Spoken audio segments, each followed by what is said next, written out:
You've reached the edge of the waking world.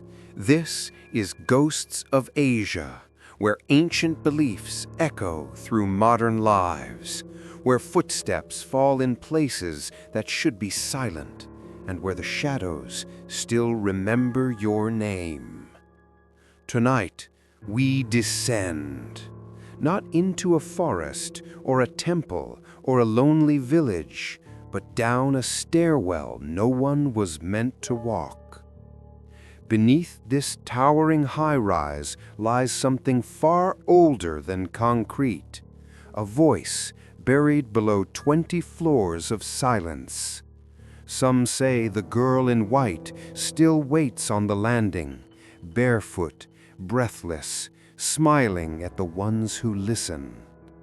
This is the story of the girl in the emergency stairwell, a voice beneath the city, calling upward, always upward. Lynn didn't notice the stairwell door on her first day. The moving truck arrived just after noon, blaring with heat and voices. The security guard at the front barely looked up as she passed, simply muttering that her keys were in the mailbox already. Her new apartment, Unit 2211, was on the 22nd floor of the Sunset Meridian, one of the tallest residential towers in the city. They advertised it as a vertical sanctuary on the website. 27 floors, rooftop pool, underground gym, full digital access, biometric locks, a place where nothing could go wrong because everything was designed not to.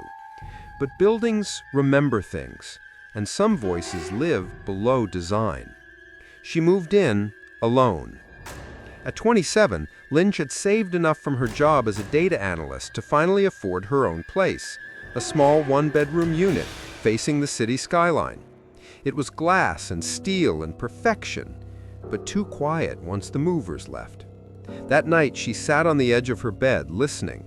The hum of the refrigerator, the faint whistle of air vents, the occasional creak of pipes, and something else, a sound that didn't belong. Soft, rhythmic, like footsteps on concrete, descending slowly, fading, then rising again. She stood and opened her front door. The hallway was sterile and lit with an indifferent glow. She walked to the elevator, peered down the corridor, nothing. But then she noticed the door. Tucked beside the elevators, flush with the wall, barely marked, just a faded green sign, emergency exit, authorized use only. It had no handle, no keypad, just a silent slab of metal, cold to the touch. She pressed her ear to it. Nothing. No footsteps now, no movement. She backed away, embarrassed with herself, and went back to bed. But that night the sound returned, not from her apartment, not from upstairs or the floor below, from within the wall beside the elevator. Footsteps again, downward. The days passed quickly. She set up her workstation, unpacked her books, cooked instant noodles, and ordered furniture. Each day she fell into the same rhythm: wake up, work remotely, eat in silence, scroll in silence, sleep in silence. The 22nd floor was remarkably quiet. She hadn't met any of her neighbors yet. A woman lived down the hall. Lynn had seen her once, stepping into her unit with groceries, her eyes sunken and lips pressed together as if every word she could speak had already been buried. Another unit seemed empty. A family, maybe, judging by the faint laughter she sometimes heard through the walls, always muffled, always brief. But no one ever used the elevator. That was the part that unsettled her. The building was tall, people lived above, but she rarely saw anyone step in or out of the elevator unless it was on the ground floor. And always, the footsteps at night. She timed them once. They came around 2:41 a.m., then again at 3:13 a.m., always descending, never climbing. She brought it to the building's concierge one afternoon, a woman with sleek hair and an empty smile. "I think someone's using the stairwell at night. Is that allowed?" The concierge didn't blink. "The emergency exit is locked. No one uses it." Are there cleaning staff at night? No, just cameras and security in the lobby. Right, okay. She hesitated, then tried one more time. Has anyone ever gone missing from the building? Now the concierge looked up. Her smile didn't fade, but her eyes grew still. We don't discuss rumors here, Miss Lin. It disturbs other tenants. And just like that, the conversation ended. That evening, Lin waited. She sat in the hallway on the floor, just outside her apartment, back against the wall, phone in hand. 2:41 a.m. came and went. Silence. But at 3:13 a.m., tap, tap, tap. Concrete steps. Downward. The door beside the elevator remained shut, no sound beyond the faint, rhythmic echo. Lin leaned forward, pressing her ear to the metal, and then a whisper. So faint she almost believed it was imagined. A girl's voice. Don't stop! You'll hear me if you keep going. Lin jerked back. Her spine hit the wall, her breath caught in her throat. The hallway remained empty. The door remained sealed. The light flickered once and held. She stood, stepped back inside, locked her door. But even as she lay in bed, covers pulled to her chest, her heart pounding, she couldn't stop thinking about that voice, that door, that descent. She didn't sleep.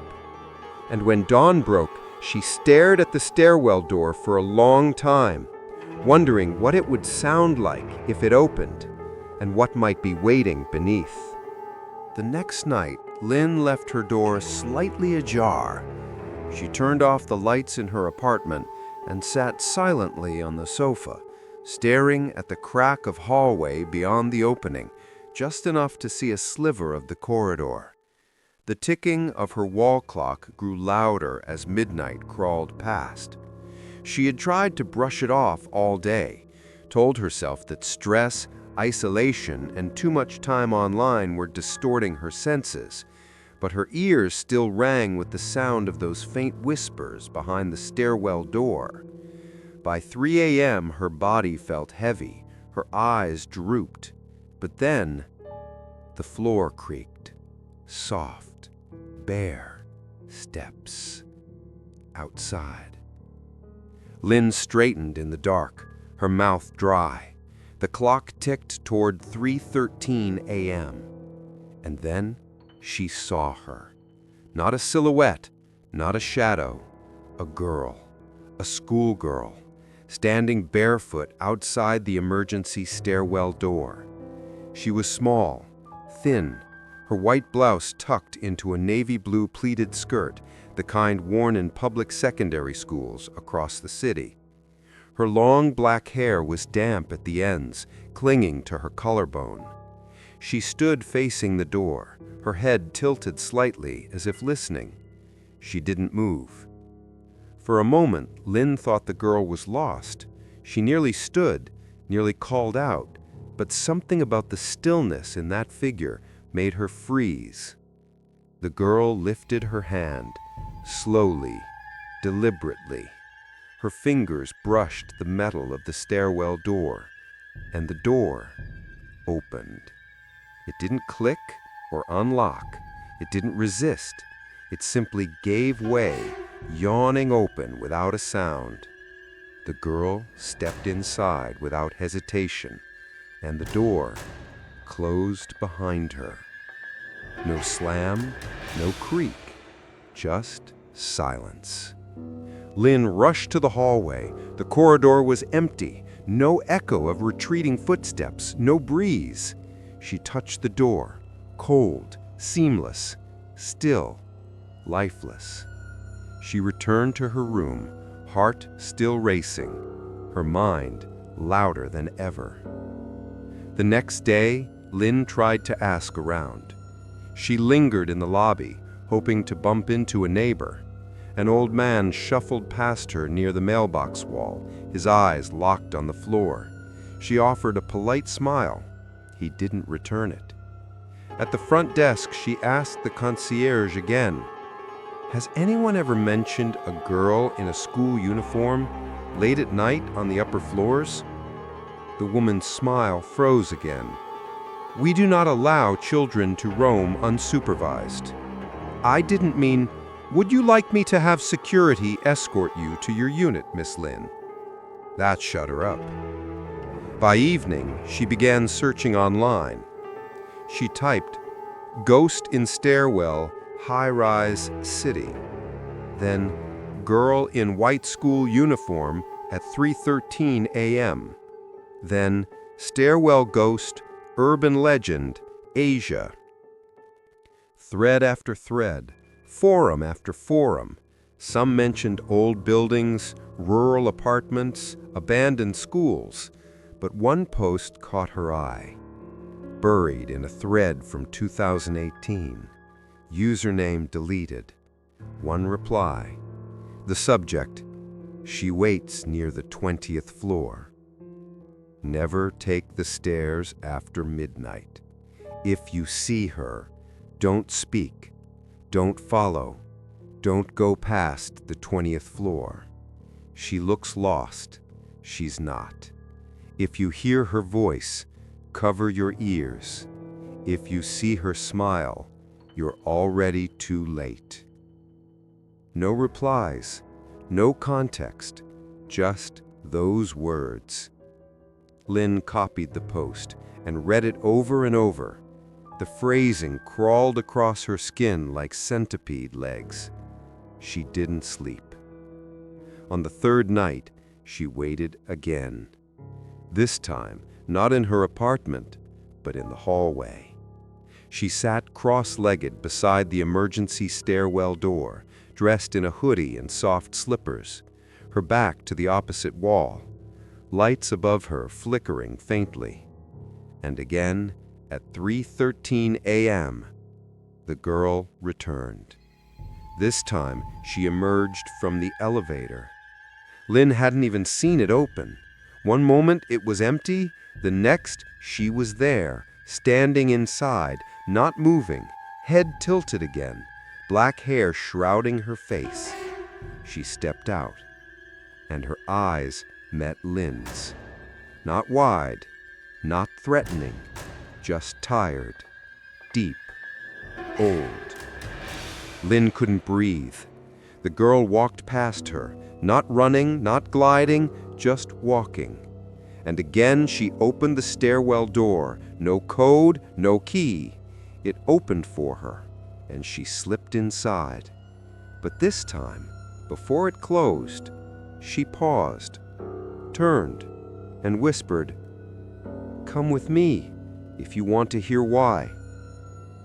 Then the door shut. Lin sat frozen, sweat trickling down her spine, every hair on her body upright. The hallway light buzzed above her. Her phone, clutched in her lap, showed the time, 3:13 a.m. She didn't open that door. Not yet.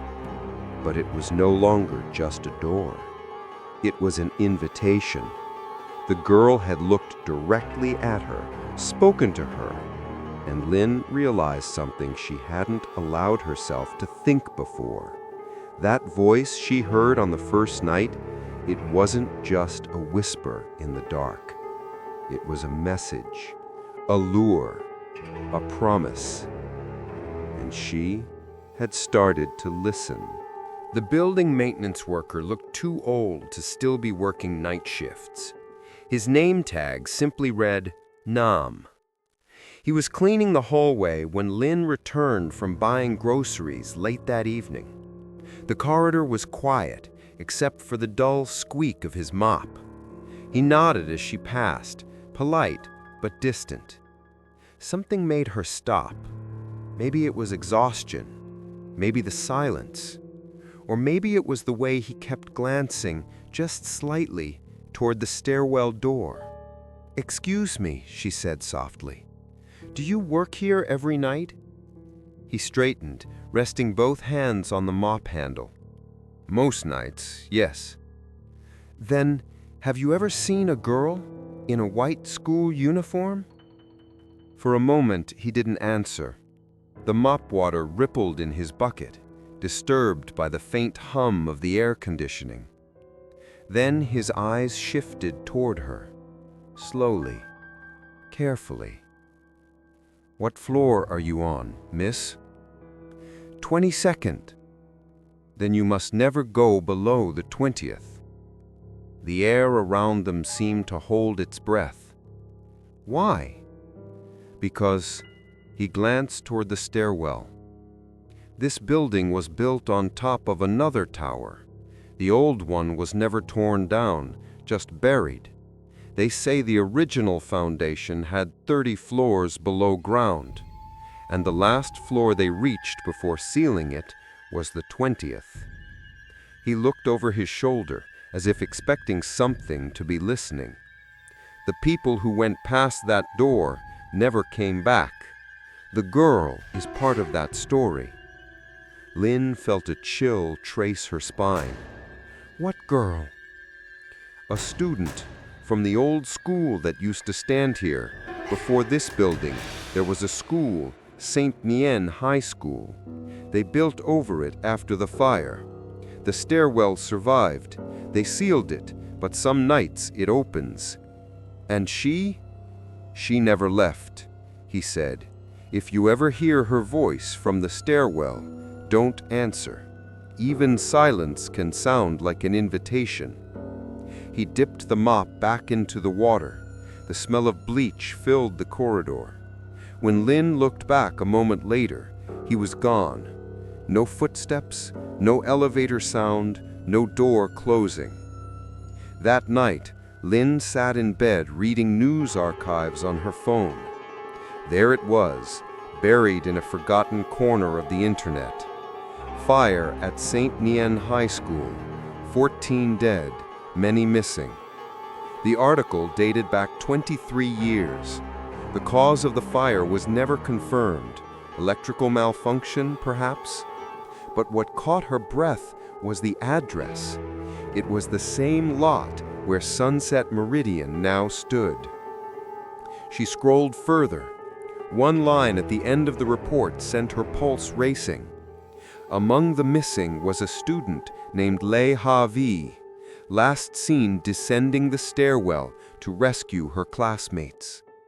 Lei Ha-Vi, a name that tasted of dust and smoke, a girl in a school uniform. At 3:13 a.m., the footsteps began again. Lynn sat upright, her ears straining. Downward, always downward, like a metronome marking time for the dead. She stepped into the hallway. The lights flickered faintly, the kind of hum you hear only in sleepless buildings. She whispered under her breath, as if the walls might hear her. "Who are you?" A voice answered through the stairwell door. "I was looking for the way out." Lynn's hand trembled as she touched the metal surface. It was freezing cold, as if something beneath it had been breathing frost against it. "You shouldn't be here," she whispered. "Then why are you?" the voice replied. It wasn't accusing. It was calm, almost kind. But behind that gentleness was something hollow, something that didn't belong to breath anymore. The door shuddered once, then stilled. The following morning, Lynn went to find Nam again. The lobby was empty except for a young security guard scrolling on his phone. "Is Mr. Nam here?" The guard looked up. "Who?" "Nam, the night maintenance man. Older, gray hair, small build." The guard frowned. "We haven't had anyone by that name for months. Our last maintenance guy quit before the pandemic." Lynn blinked. "No, he was just here, last night." The guard shook his head. "Miss, I've worked here 3 years. I know every shift. You must have mistaken someone else." She left before she could argue. But deep inside, something broke open. If Nam wasn't real, who had warned her? That evening, Lynn received an email. No sender, no subject, just one attachment. An image. It was grainy, old, maybe scanned from a newspaper. It showed the stairwell after the fire, burnt walls, charred steps, and amid the ruin, a faint silhouette of a girl in white. The caption below read, "20F landing, do not enter."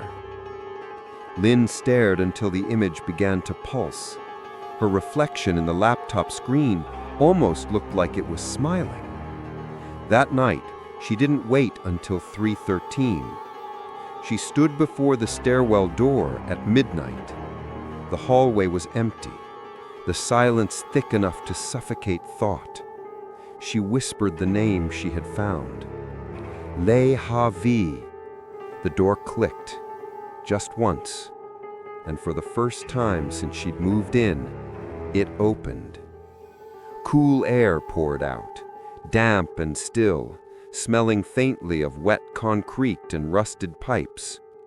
Beyond the doorway, the stairwell spiraled down into darkness. The emergency light above flickered weakly, illuminating the first few steps. From below, a voice floated upward. Familiar, distant. "Did you hear him? The man who told you to stay away?" Lynn's throat tightened. "Yes." "Then you already broke the rule." The door shut behind her, and the stairwell swallowed her footsteps whole. The stairwell wasn't what she expected. There were no dust bunnies, no janitor buckets, no signs of daily use, just concrete, gray, damp, and aching with silence. Ling's footsteps echoed against the walls, sharp and clean. Her breath fogged slightly in front of her. The temperature dropped with every step. The first few floors felt normal. Floor 21, floor 20. Narrow landings marked by faded metal plates bolted to the wall.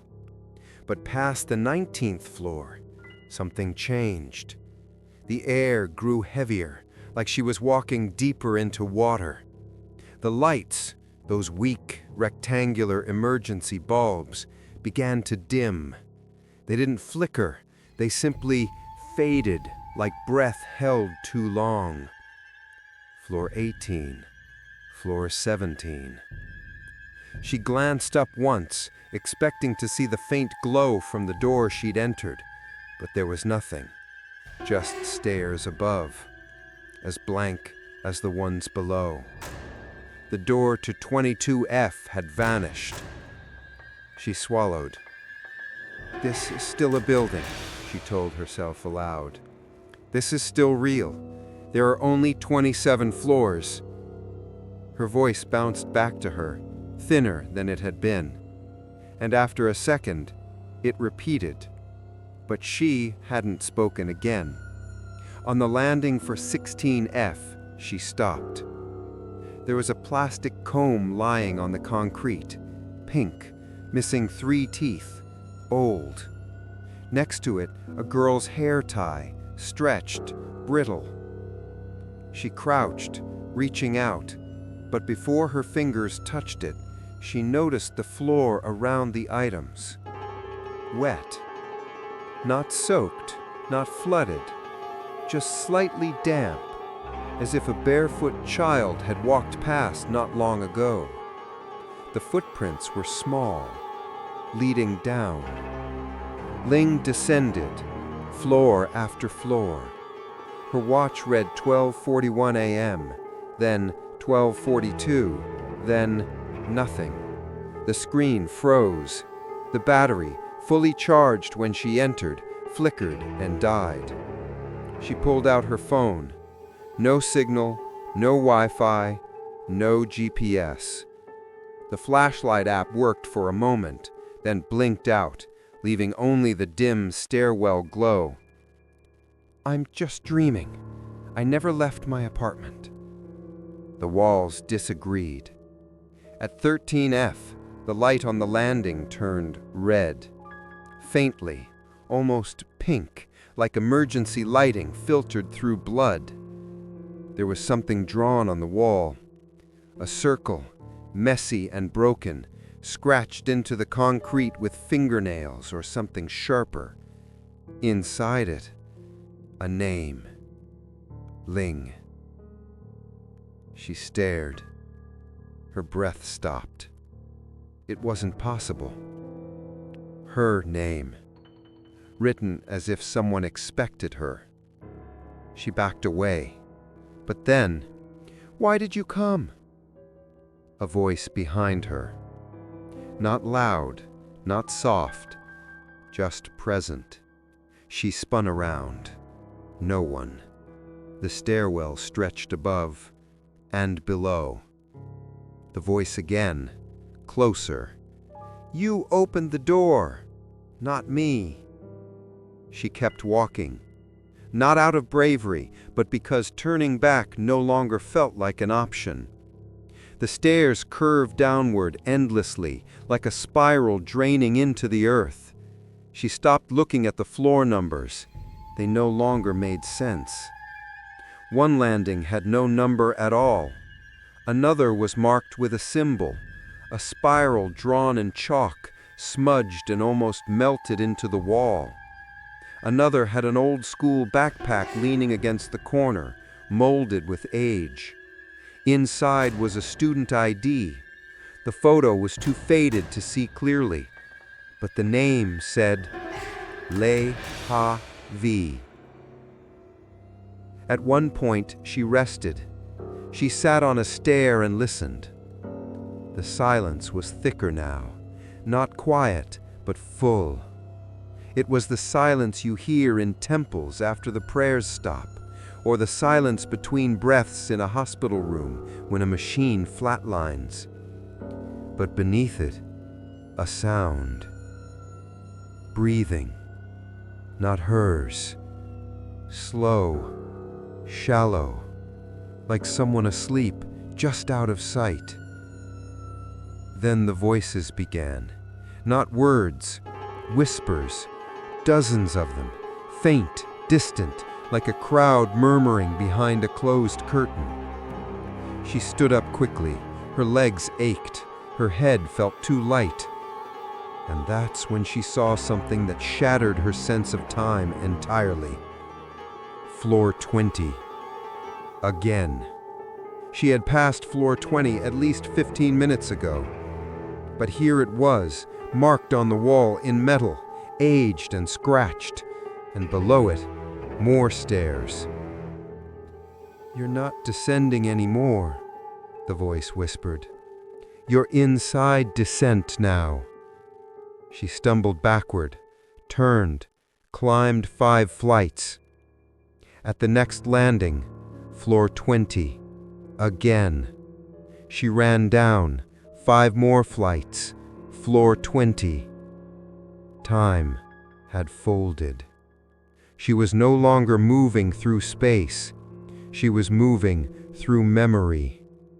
"You opened the door," the girl's voice whispered again. "So you must finish what I couldn't." Ling sat against the wall, burying her head in her hands. She didn't cry. She wanted to, but something about this place felt sacred, like even grief was forbidden. Instead, she whispered her own name. "Ling, Ling Nguyen, Unit 2211. I'm real, I'm here, I'm awake." And from the walls around her, her name came back, spoken softly, spoken wrong. Ling, Ling, Ling.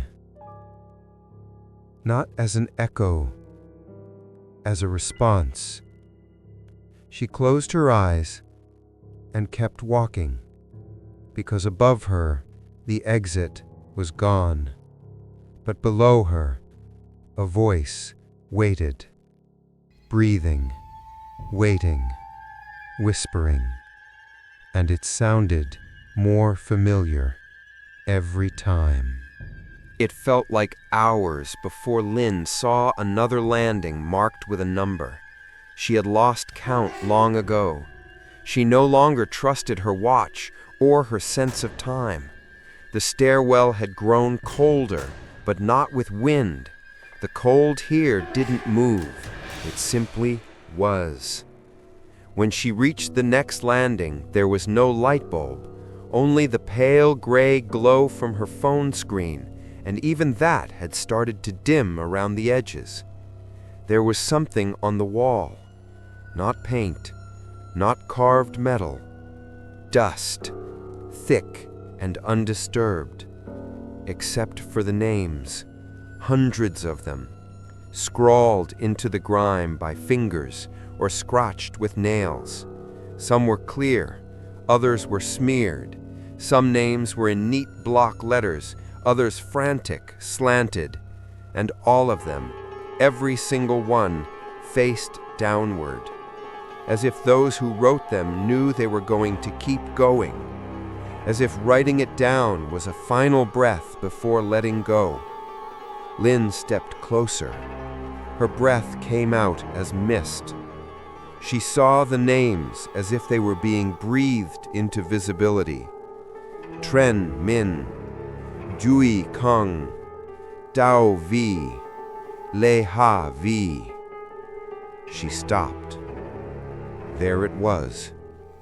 That name again. The girl. The ghost. Lynn's finger trembled as she brushed past the name. The dust rose and curled into the air like incense smoke in an abandoned shrine. And beneath it, almost hidden, a newer line was being scratched, slowly, grain by grain. Her name, Lin Yin. Not written, writing itself, letter by letter, without a hand, without motion, just forming. She backed away, her lungs tightening. Why? Why me? The dust did not answer, but something above her shoulder exhaled. Not a breeze, not wind, just breath, warm and cold at once.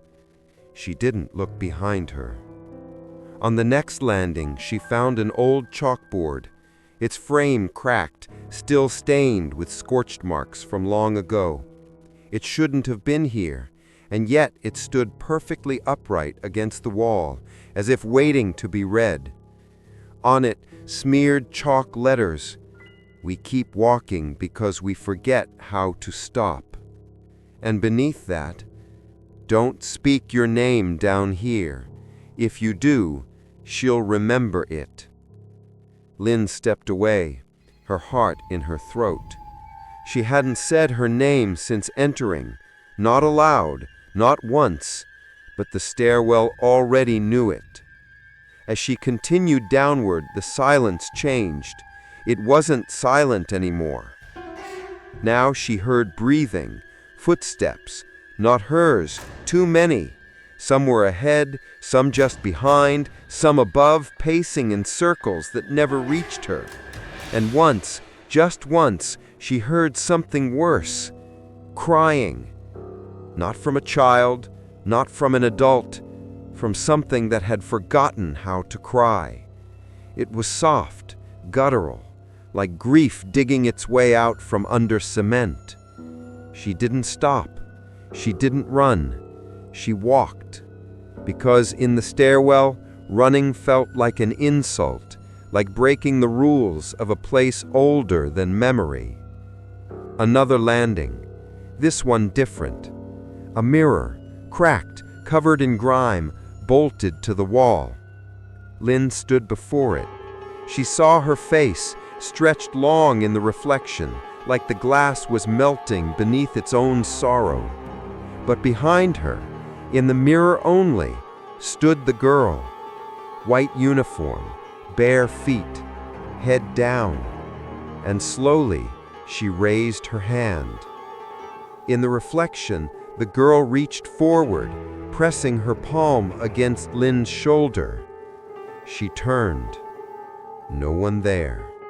But her shoulder felt wet. She touched it, fingers came back stained with soot. She tried climbing back up again. She didn't care if the stairwell folded time, she had to try. But every flight she climbed brought her to the same place. The wall with the names, the mirror, the dust. And now her name was complete. Lin Yin, 2211, arrived at 3:13 a.m., not yet returned. She fell to her knees. Her legs ached. Her throat was raw with silence. And then she heard the girl again, closer than ever, her voice from the next landing just below. "You left your name behind. Now your body is just catching up." Lin descended, one step at a time. Her shadow no longer followed. Instead, it seemed to walk beside her now, flickering faintly along the walls. The stairs began to narrow. The walls pressed closer. Each step felt like folding into something ancient and unfinished. When she reached the next landing, a photo lay in the center of the floor. A group photo, old, burnt at the edges. It was a class picture, students in uniform, a teacher behind them, a chalkboard with Vietnamese script that had partially faded. She scanned the faces, and there, front row, third from the left, was the girl. Eyes dark, hair down, barely smiling. And next to her, a figure blurred, unclear, face smudged out. But she was holding that figure's hand. A name was scrawled at the bottom, Le Ha Vi and friend. Name missing. She stared until her eyes stung. The friend's face was gone, as if it had been erased, or never existed in the first place. She looked up. The next stair curved out of sight, and a whisper drifted down. "You know me now, don't you? You've always known me." And Lin realized it wasn't just about the building. It wasn't just about V. The stairwell wasn't remembering her. It was waiting for her to remember it. The stairwell had changed. It no longer echoed with emptiness. It pulsed like breath between stone lungs. It no longer felt like a forgotten exit. It felt like a throat. And she was walking deeper into it. Lin had stopped counting steps. Time blurred. The light on the walls no longer came from bulbs. It seeped from the concrete itself, a pale blue-gray glow, the color of early morning just before the dead are buried. On the landing that followed, she found something new. Shoes. Small, school-issued loafers, one turned on its side. Clean. Too clean. She reached out. Before her fingers touched them, the voice returned. "Don't touch what still remembers." She froze. The voice was right behind her ear. It wasn't distant anymore. It wasn't a whisper from the wall. It was beside her, breathing, warm. She turned. The stairwell was empty, but the air held the shape of presence, the way incense outlines the space it moves through. "You've come far," the voice said again, "but you still don't understand." "Understand what?" Lin whispered. "Why the stairs never end." She descended further. Each landing now held memories, not objects, not names, moments. One step revealed the scent of school chalk and scorched books. Another landing shimmered with heat waves, even in the cold, like a fire that had burned decades ago still replayed itself in the walls. And then she saw her, the girl, at the edge of the next landing. Not reflected, not vanished, real, breathing. Her back was turned, her hair matted down her spine, her blouse stained faintly at the hem, not with blood, but ash. Lean stopped walking. The girl didn't move. "I remember you," Lean whispered. The girl spoke.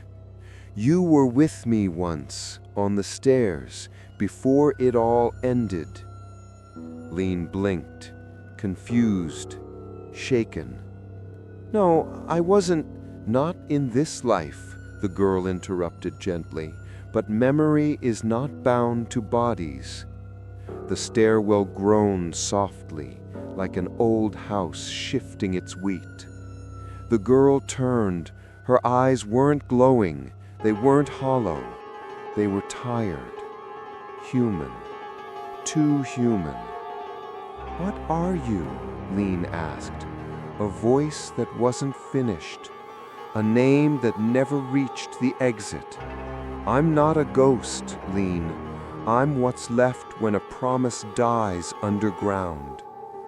She stepped closer. "You followed me.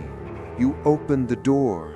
Not many do, but all who do came looking for something." Lean nodded, though she didn't know what she was agreeing to. "I came because I heard you." "No," the girl whispered. "You came because part of you remembered hearing me before." The girl raised her hand and pointed upward. "They call it emergency exit, but no one ever escapes." Then she pointed downward. "Only the ones who listen reach the bottom." Lean's lips trembled. "And what happens there?" "You remember." The girl turned again and walked, her feet silent against the steps, her presence not fading, only folding into the air, like smoke absorbed by windless rooms. Lean followed, not because she trusted, but because the stairwell had erased any other direction. At the next landing, the walls opened, literally cracked wide. She stepped into a chamber off the stairs, a space the building plans never allowed for. Inside, the girl waited, keeling before a pile of burnt notebooks stacked like offerings. One had Lean's name on it. "What is this place?" she whispered. "Memory, the part of the city it tried to bury. Every building has a shadow. Every stairwell leads to where things were sealed away." Lean stepped closer. "You died here, didn't you?" The girl nodded. "Trying to save others, but the fire wasn't what killed me." She looked up, and for the first time, her smile was not sad. It was the silence. She placed her hand on the notebook with Lean's name. "You hear me because you carry it too." Lean's breath hitched. "Carry what?" "The silence." The chamber behind them shuddered. Dust fell from the ceiling like gray snow. "You have to keep going," the girl said, "downward until the stairs disappear. And then you'll know whether you were ever real up there." Lean turned to the stairs again. They spiraled down like a throat leading into the earth's lungs. She looked back, but the girl was already fading, not vanishing, but becoming part of the stairwell itself. And as Lean descended again, the voice remained. But now it wasn't distant. It was inside her breath, repeating, guiding, calling her downward, not like a trap, but like a lullaby sung beneath the city. The stairwell no longer followed logic, or architecture, or time. It breathed in spirals. Lynn descended past what should have been the 10th floor, but the walls were unmarked now. No numbers, no landings, just the endless churn of steps in pale, pulseless light. Her phone, once clutched like a tether, had dimmed to a dull reflection. The battery bar frozen at 3%, then 2%, then nothing. She tried one last time. Fingers trembling, she opened the camera, snapped a photo of the staircase ahead. But when she checked the gallery, there were no images, only a single video. 0047 seconds, no title. She didn't remember pressing record. She opened it. The screen was dark for the first 10 seconds. Then, a face. Blurry, grainy, flickering in and out of the frame. Her face. But she was smiling. Slowly. Wrong. In the video, she whispered, "You can't call for help where no light reaches." The video ended with a soft click, and her phone shut off completely, cold in her palm. She kept walking. Each step felt heavier, like she was dragging the weight of all the forgotten voices down with her.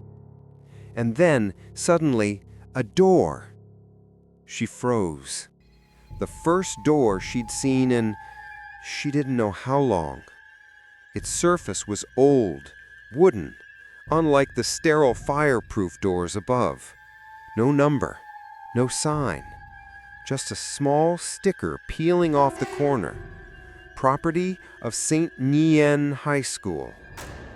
Her heart stopped.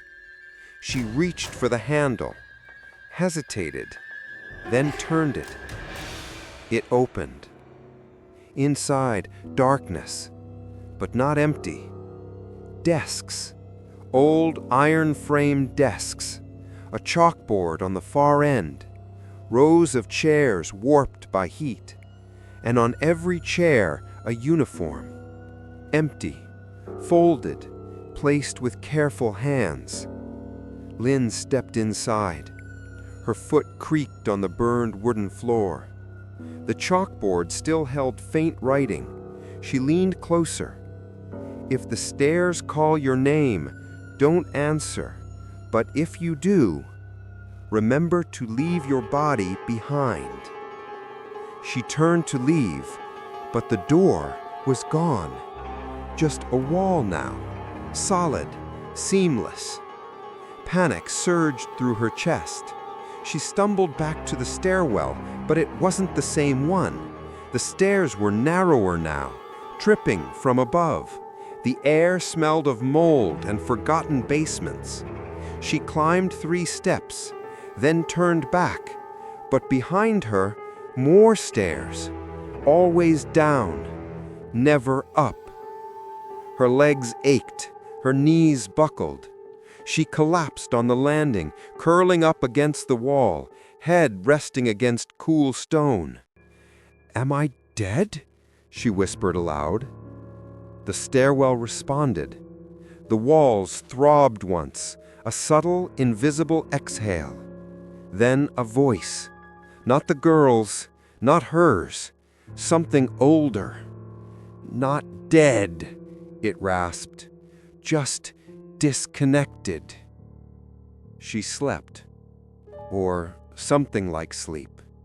And in that drifting dark, she dreamed of elevators that never stopped, of floors that looped forever, of people opening doors and finding themselves inside someone else's memories.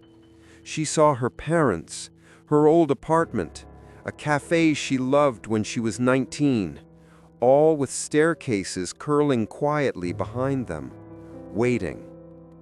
When she awoke, her phone was on, glowing faintly. New screen. No passcode required. Just a single message blinking. You are now below reach. Leave no trace. She stood and walked again. She passed another door, this one marked Service Floor, Do Not Enter. She entered anyway. Inside, rows of file cabinets, tall, metallic, and labels. Missing persons, tower blocks. Unexplained disappearances, 3:13 a.m. events. Stairwell repeating incidents. She pulled open one drawer.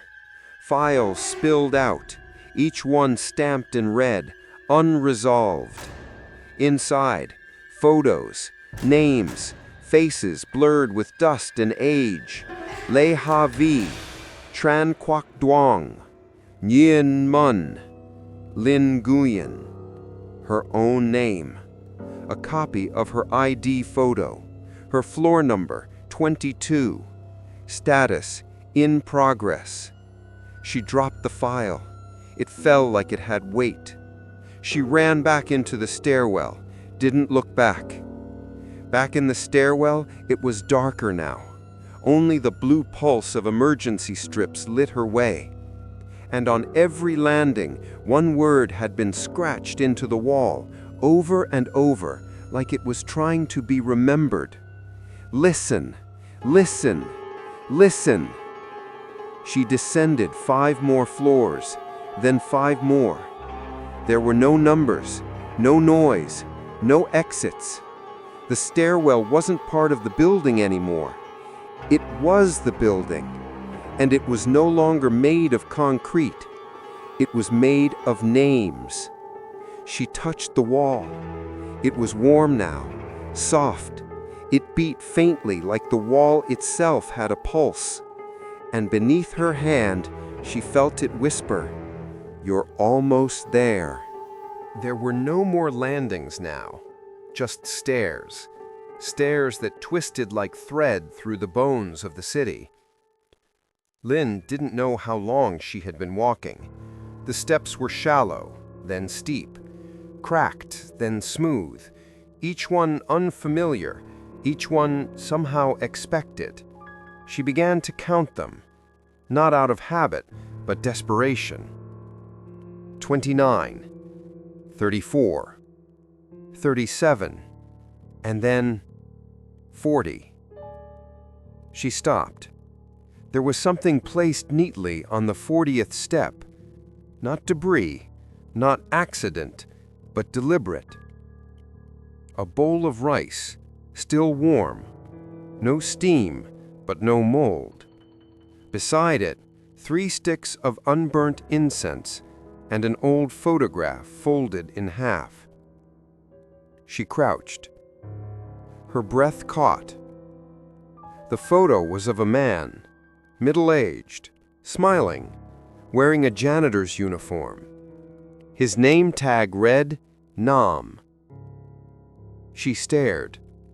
The same man who had warned her, who no one else remembered.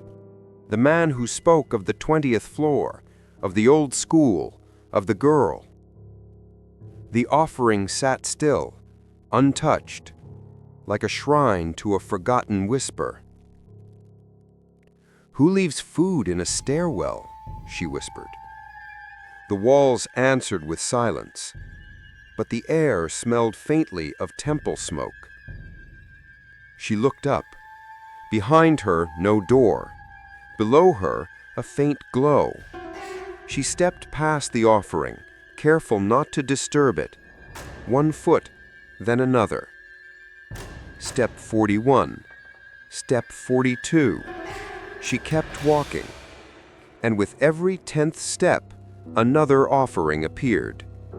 A child's shoe, a prayer scroll tied with red thread, a plastic bracelet, a crumpled note that read, "Please return her voice."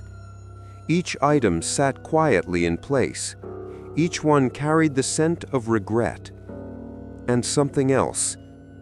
Not grief. Debt. The kind of debt that can't be paid with flowers or tears, only with memory. At the base of what felt like the 60th step, Lynn found an altar, carved from concrete, part of the wall itself. On it, dozens of names etched into smooth stone. Some names were crossed out. Some had dates. Some had only a first name, the rest lost to erosion. But in the center, one name stood alone, circled in black ash. Le-Ha-Vi. Lynn reached toward it, but the air above the altar burned cold. She pulled back. "You shouldn't touch names that aren't yours," said the voice behind her. She turned. The girl was there again, closer than ever, her eyes not ghostly, but exhausted. "This is where they try to remember us, but they never remember the right way." "Is this where you died?" The girl didn't answer. She stepped to the altar, knelt before it. "This is where I was supposed to leave something behind, but I didn't." "What do you mean?"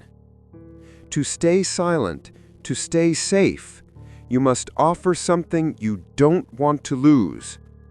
She turned to Lynn. Her eyes shone faintly, not with light, but with buried sound. "What have you offered, Lynn?" She said nothing. She didn't know. She didn't remember. The girl tilted her head. "Then you're still at risk." She stood, stepped aside, and revealed a second altar, smaller. On it, a blank space, empty, but waiting. A stick of incense lay beside it, unused. Its red tip pulsed faintly, though there was no fire. "If you light it, the stairwell will know you. If you leave something behind, it might let you go." "And if I don't?" "Then you'll keep walking until your name joins mine." She stared at the altar, felt the weight of her breath, the ache of her feet, the blur in her chest where her name once felt solid. She reached into her pocket, fumbled, pulled out her apartment key, still warm from her palm. Unit 2211, home. She set it down on the empty altar, and in that moment, the incense lit itself, softly, silently. The smoke rose in perfect spirals, and the stairwell exhaled. The girl nodded once, then stepped down the stairs again. Lynn followed.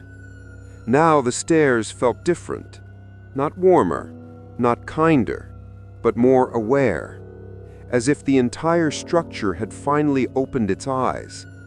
She passed step 60, 70. The offering stopped. The air grew thin, not from pressure, but from absence. The walls no longer carried sound. Even her breath vanished before reaching her ears. Until a sound. Bare feet on concrete. And ahead, the girl walked slowly. Not rushing, not beckoning, just waiting. As she approached, she spoke again. Most people never reach this far. They either forget themselves or offer too much. "What happens now?" Lynn asked. The girl looked up the stairwell, then down, then back at her. "Now you listen," she said softly, "and if you remember what you hear, you may still return." She raised her hand and pointed downward. For the first time, Lynn noticed that the stairs ahead led into something different. Not another floor, not another landing, but a space that breathed in darkness, where walls curved like ribs, where silence wasn't absence, but presence. And from that space, a voice rose. Not the girl's, not Lynn's, but hers. Calling up, calling out, calling back. The stairs changed beneath her feet. They weren't crumbling, they weren't cracked. They were smooth now, polished, almost reflective. Concrete, but not lifeless. They held impressions, not carvings, not marks, but subtle warps in texture, like hands had pressed into the stone and something remembered the shape. Lynn paused on the 92nd step. Ahead, the walls shifted in color. Faint swirls of shadow danced beneath the surface like old film projected behind frosted glass. Faces emerged, then vanished. Not ghosts, memories. She stepped closer. The wall beside her flickered just once, and in its surface she saw herself. Not now, not here. She was sitting on her bed, legs curled beneath her, eyes red from crying. Her phone glowed in her lap. The time read 3:13 a.m. That night, the night she first heard the stairwell. The image blinked out.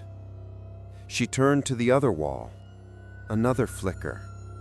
A boy, maybe 16, pacing inside a stairwell almost identical to this one, terrified. He was muttering a prayer in broken whispers, pressing his back to the door labeled 22F. He vanished. Another flicker. A woman sitting cross-legged on a landing, her hands over her ears, repeating, "I didn't hear it, I didn't hear it," while blood trickled from her nose. Lynn stepped back. The walls had become screens, no, mirrors, but not reflecting her image, reflecting others who had descended, those who heard the voice, those who answered, those who never found their way out. As she moved, the visions began to follow her.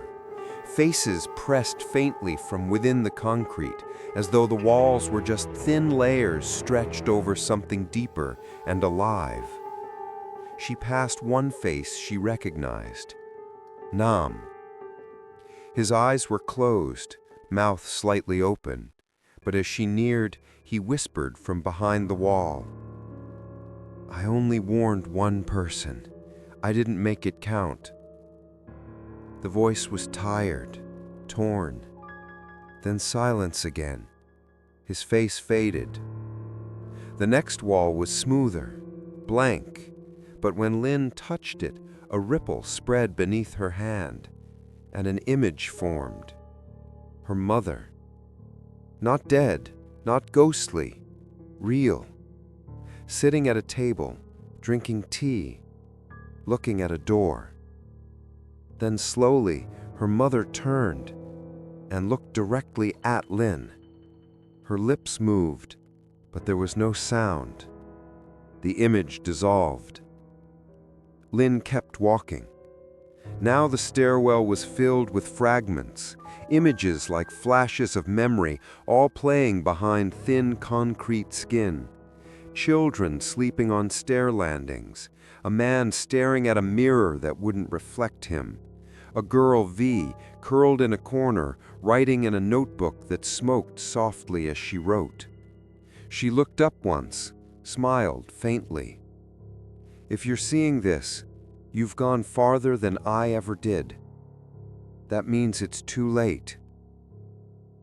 Lynn tried to speak, but her throat was dry. She hadn't spoken aloud in what felt like hours. Her voice came out cracked. "Why are you showing me this?" And the wall answered not with words, but with sound. She heard herself, crying in a bathroom, breathing through a panic attack, whispering to herself that she was okay, even when she wasn't. Moments she never shared with anyone. The stairwell remembered them. She fell to her knees. It wasn't just a passage. It wasn't just haunted. It was a mirror of things no one else saw, of what was left unsaid, unwitnessed, unloved. And in its silence, it preserved them. She pressed her palm to the floor. It felt warm now, not from heat, but presence. And in the rippling stone beneath her fingers, she saw the girl again. Sitting in a stairwell, hands covered in soot, eyes red but alert. She was speaking to someone she couldn't see. If they reach step 113, they forget the way back. And if they go farther, they forget they ever came down at all. That's when they become part of the stairwell. Lynn rose, her legs shaky. The stairs ahead were turning darker, but not with shadows, with memory. The walls no longer flickered. Now they played continuously like film reels that refused to stop. She walked between them, a corridor of echoing lives, a hallway of unfinished prayers, of apologies that never reached the surface. Then the stairwell opened, just once. A door appeared on the left, rusted, unmarked. She opened it. Inside, a room filled with broken mirrors, each one shaped like a door. None of them showed her reflection, but one did. Not her now, her as a child, alone in a stairwell, looking up, calling for someone. And the child whispered, "You left me down here." Lynn stepped back. The door closed behind her and dissolved. She didn't cry. There was no room for tears in this place. Only breath, only memory, only steps. She walked again. Each wall now whispered in time with her stride. Lynn, Lynn, Lynn. But it wasn't the stairwell calling her name. It was herself. All the pieces she'd buried. All the echoes she left behind in hallways, bathrooms, train stations, elevators. The things she forgot to feel. They were here, and they remembered. There was no more stairwell, not in the way she had known it. The walls that once clung tight to her sides had peeled away.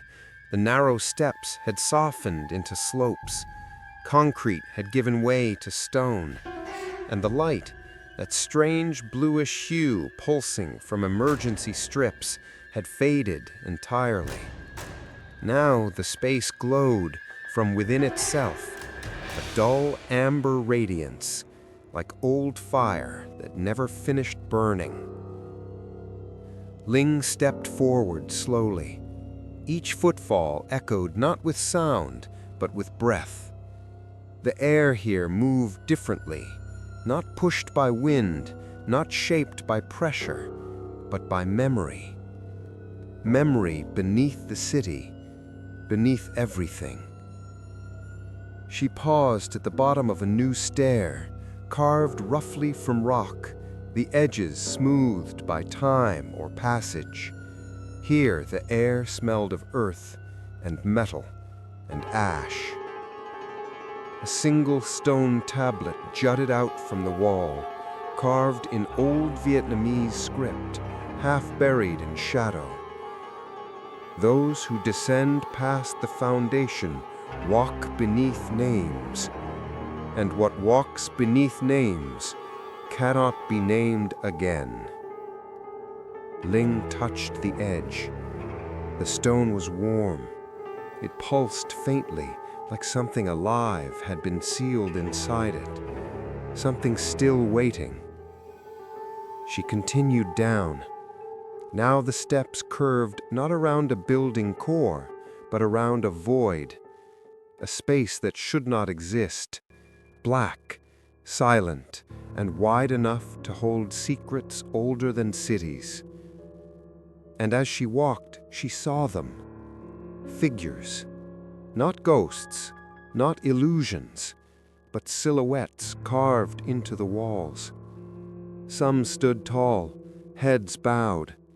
Others were on their knees, arms raised. All of them faced the center, the place Ling now approached, and none of them had faces. She reached the last landing. It wasn't marked, no floor number, no sign, just an opening, arched, ribbed with petrified wood or something like it. A threshold. Beyond it, stillness. So deep, it hummed in her bones. She stepped through and found herself standing on the oldest floor she had ever seen. It wasn't made of cement or tile. It was made of compacted ashes. Her shoes left no print. In the center of the chamber stood a well, circular, stone, uncapped. But no rope, no pulley, just a dark mouth that breathed upward. She approached, peered over the edge, and saw nothing. Not blackness, not depth, just absence. Like the well was not a hole in the ground, but a tear in reality. The voice returned, not from the girl, not from memory, but from beneath her, from the well. You have reached the city's silence, where things fall when no one listens, where voices that are not mourned come to finish echoing. She tried to speak, but her mouth made no sound. The voice continued.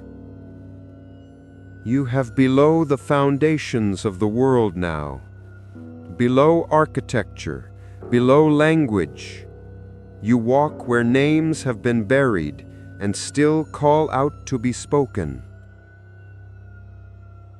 Ling's breath came in short, ragged bursts, but she did not run. She couldn't, not out of fear, but out of recognition. Some part of her, ancient, silent, waiting, knew this place, had heard the voice before. The girl appeared again, on the other side of the well. She looked older now, not aged, but more real. Her eyes met Ling's. This is where I tried to speak, before the fire, before the stairs sealed me in. This is where I left my voice. She stepped to the edge of the well, knelt. You brought it back down with you. Ling's chest tightened. Why me? She whispered, her voice faint again. Why did I hear you? The girl smiled gently. Because you never stopped listening. Not to me, not to your own pain. You kept listening, even when it hurt. That's what the others forgot. She held out her hand, open, waiting. If you want to return, you must carry my name back with you. You must carry all of them. Ling hesitated. And if I don't? The girl stepped back, her body blurred. Then you'll stay here, like the rest, not dead, not forgotten, just unspoken. Ling looked around. The faces carved into the stone began to shift, to move. Eyes opened where none had been. Mouths trembled, and whispers rose. So many that they blurred into a windless song. Not frightening, not angry, begging. 1,000 voices, maybe more. Each one wants someone. Now echo, and all of them turn toward her. Please, say me again. Say me back.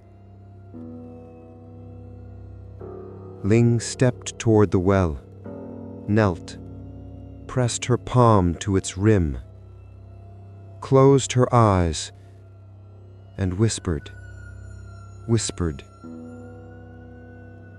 Le Havi, Nam, Ming, Tao Vi, Wien Man, Tang Kwok Yang.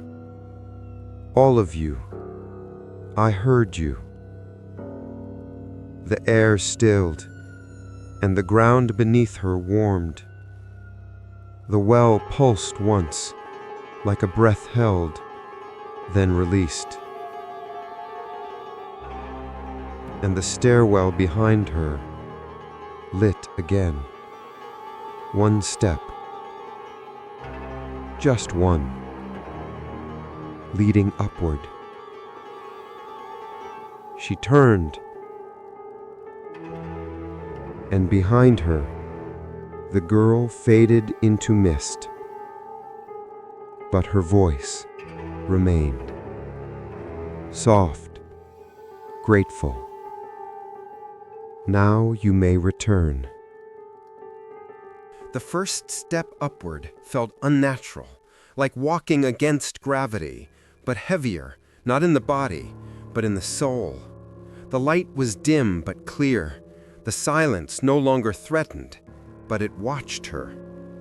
The well behind her stopped breathing, and the stairwell ahead narrowed again, as if it resented being reversed. Lin climbed. Step by step, the air shifted, still thick with dust, but laced now with something else. Decay. Not fresh, not death, but old memory rotting slowly behind walls. She stopped on a landing she couldn't count. There were no numbers here anymore, only grooves in the wall, vertical lines, uneven, crude, too thin to be design, too deep to be decoration. She brushed her fingers along them, notches, like tally marks, hundreds of them, all carved in the same hand, all ending abruptly halfway through the last row. She stared. Then, something behind the wall knocked, once, not loud, but hollow, as if it came from behind a false surface. She turned. There, a crack, no wider than a thread, and from inside it air, cool, dry, still.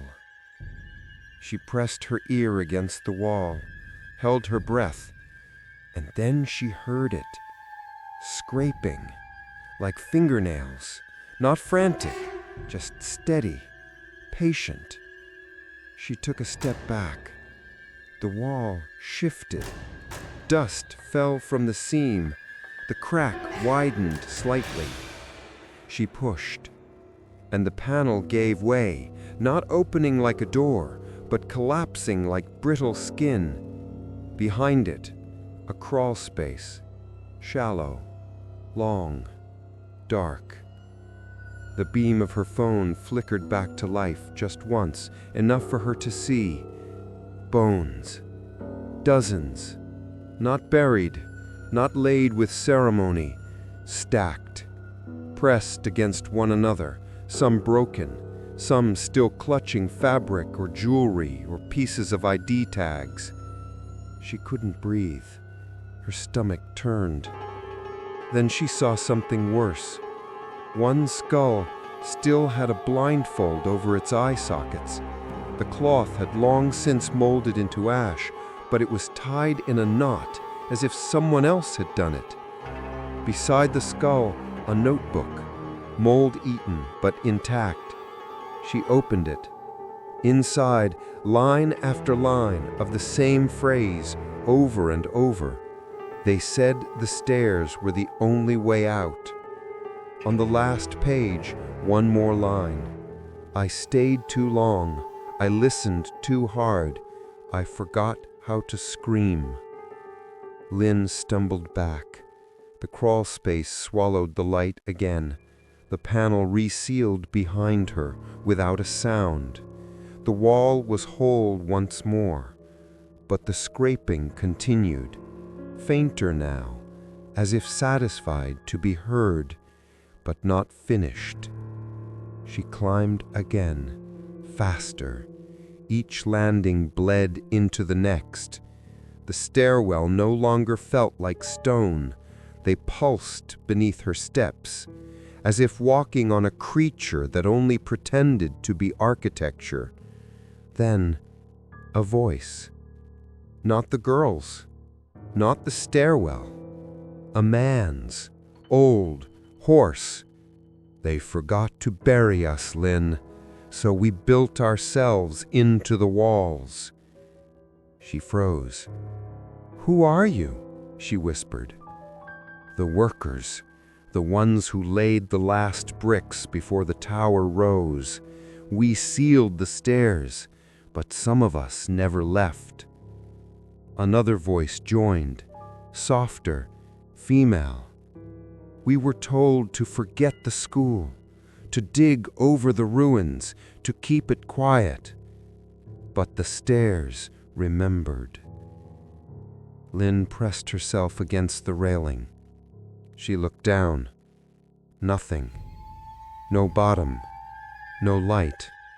Only the sound of breathing rising from below. Not one person, not even 10. Hundreds. Whispers building. Not angry, not pleading. Just present. Watching her return. She reached the next landing. There was a wall made entirely of broken tiles, fitted together like teeth. Embedded in the center, a door. She approached. This time a number was scratched into the metal. 113. She stopped breathing. That was the number the girl had warned her about. If they reach step 113, they forget the way back. Her hand hovered over the knob. She didn't touch it. Instead, she whispered, "Not yet," and kept climbing. The stairwell curved again, now tighter, the walls pressed closer. And on the next landing, a mirror, shattered but standing. She looked into it and saw herself, but not quite. Her skin was duller, her eyes black around the edges, her mouth smiling, but not her smile. The mirror Lynn whispered, "There's nothing left of you up there. Why not stay?" Then the reflection blinked, but Lynn hadn't. She backed away, closed her eyes, breathed. When she opened them, the mirror was gone. She kept climbing. And with each step, the air felt lighter. Not safe, but possible. As if she was no longer descending, but returning. And though the whispers below still called her name, softly, sweetly, she no longer followed. Because now she carried their names, their echoes, their silence, and the stairwell had begun to listen. The higher Lynn climbed, the louder her name became. Not shouted, not whispered, echoed. From the stairs behind, from the walls beside her, from the ceiling above, where there should have been silence. Lynn, Lynn Gwyn, Lynn. Each voice was slightly different, a version of herself from some moment forgotten. One spoke in panic, another soft with longing, another numb, hollow like the inside of a locked room. And the stairwell repeated them, one by one, like it was learning her name from the inside out. She reached a landing where the air shimmered slightly, like heat waves in a place without heat. On the floor, etched into soot, were 3 words: "Do not answer." But just above it, written in a child's chalky hand, "She already did." She touched the wall beside it and felt her heartbeat slow, not from exhaustion, from mirroring. The wall thudded softly in time with her pulse. Then it beat slightly before hers, leading it, setting a new rhythm. Her name echoed again, now closer, more familiar. Lynn. And for a moment it sounded like her own voice. She kept climbing, but now the stairwell was showing her memories she didn't recognize. On one landing, she passed a window, cracked and floating mid-air, not facing the city, but another version of the building. She saw herself through it, typing at her desk, answering emails, living.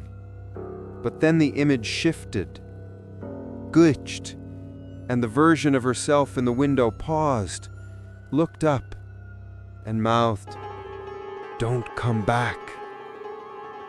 Then the screen shattered, the window dissolved, and Lynn was alone again. On the next step, the stairwell spoke her name once more, but this time she answered, "I'm here." The space around her stilled. "Why did you come?" the voice asked. It didn't belong to the girl. It didn't belong to the dead. It belonged to the stairwell itself. She answered without thinking, "Because I heard her, because I couldn't ignore it." "And what do you think you've become?" She hesitated. "A listener." The stairwell groaned gently, not in pain, but like a body shifting in its sleep. "Many have listened, few have returned." "I want to go back," she whispered. "Then leave something behind." "I already did. My key." "No," the stairwell replied. "Not something that belongs to the world. Something that belongs to you." On the next landing, she found a mirror again, but not broken. This one was whole, circular, set into the wall like an eye, and inside it only darkness, until her voice filled it. Not her current self, her as a child, crying, calling out her own name again and again, trying to not be forgotten. And then a whisper in response, "I hear you." From this stairwell, from long ago. She stepped back. Tears stung her eyes, not from fear, but from the crushing weight of being heard too late. She kept climbing, and now the stairs were changing again. The concrete became lined with paper, prayer slips, hung like old festival wishes, all with names, thousands of names, some smeared, some fading, some still bleeding ink, like they were freshly written.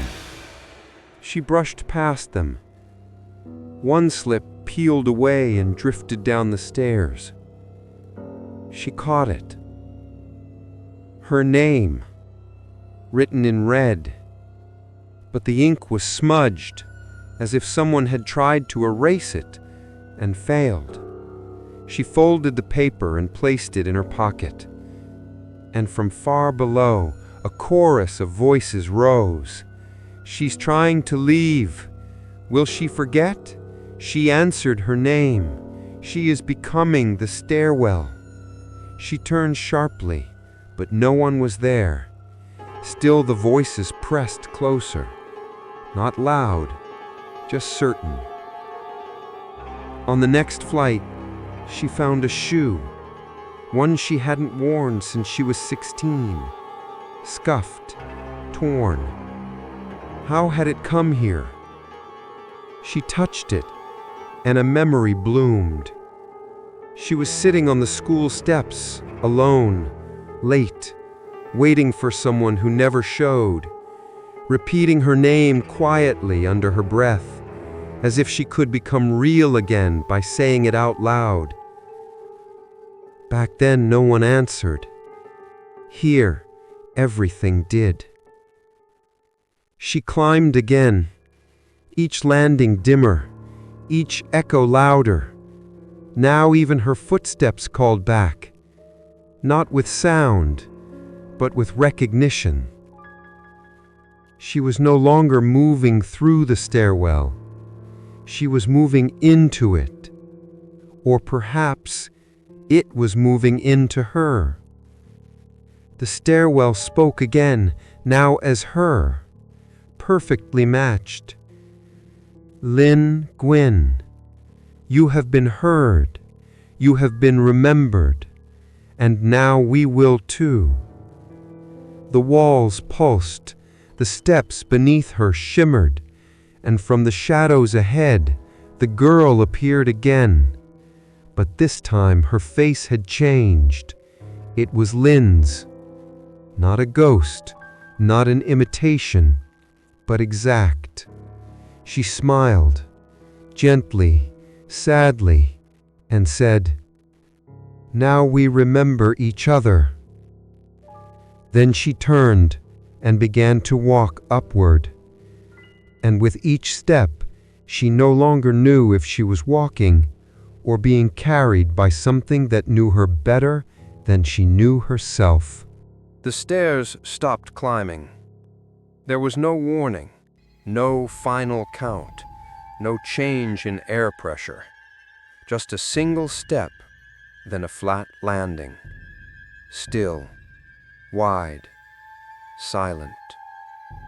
Ling stood there, breath shallow, fingers brushing the wall beside her. It no longer pulsed. It had gone quiet, as if waiting.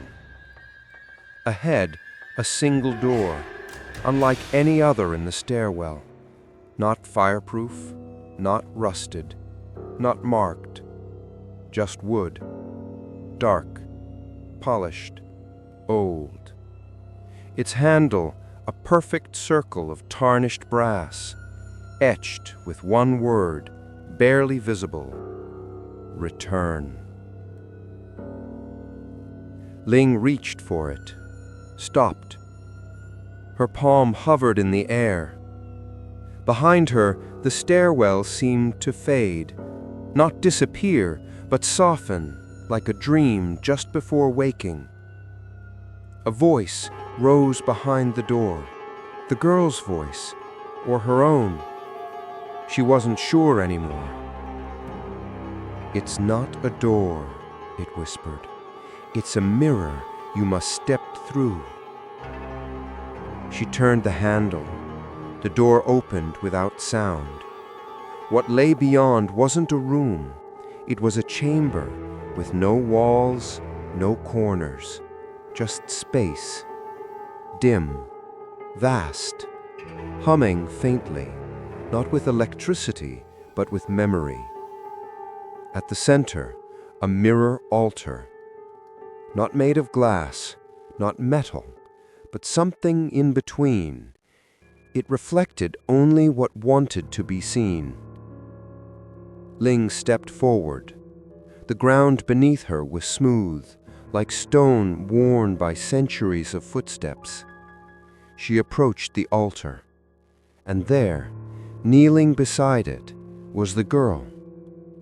She was dressed differently now, not in the school uniform, but in the same clothes Ling had worn the night she first heard the stairwell calling.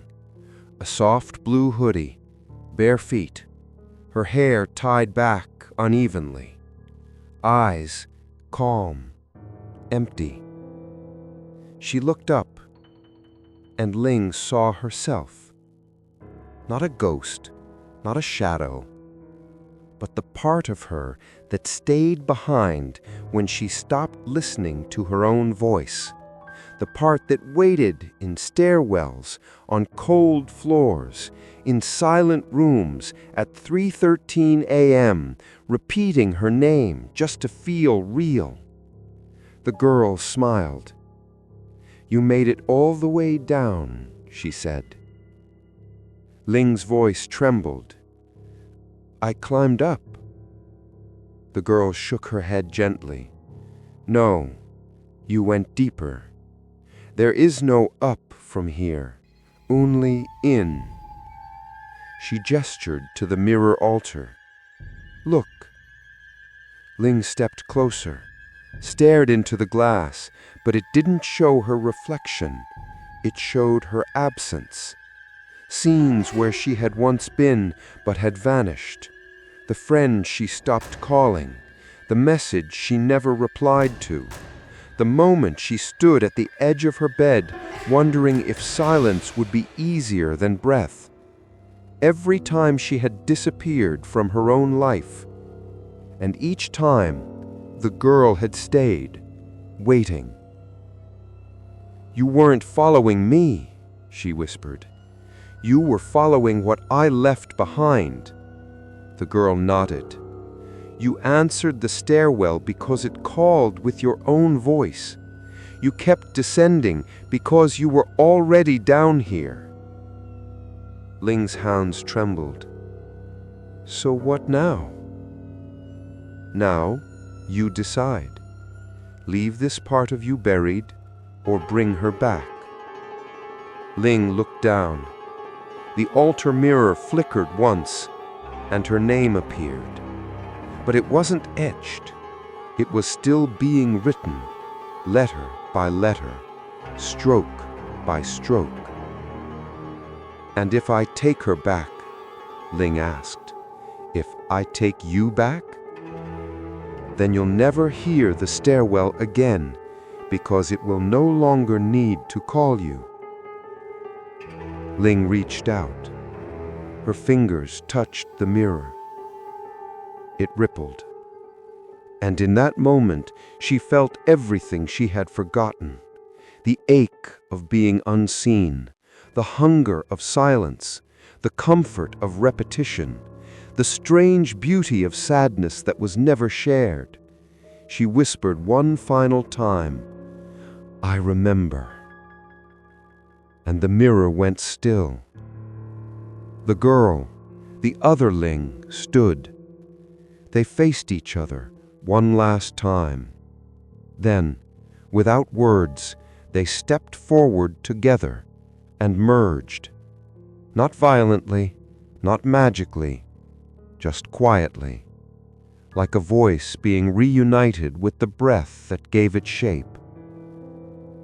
The chamber darkened, the walls returned. The stairwell appeared again, but now it was empty, still, hollow, finished. And a door at the top cracked open. Daylight poured through.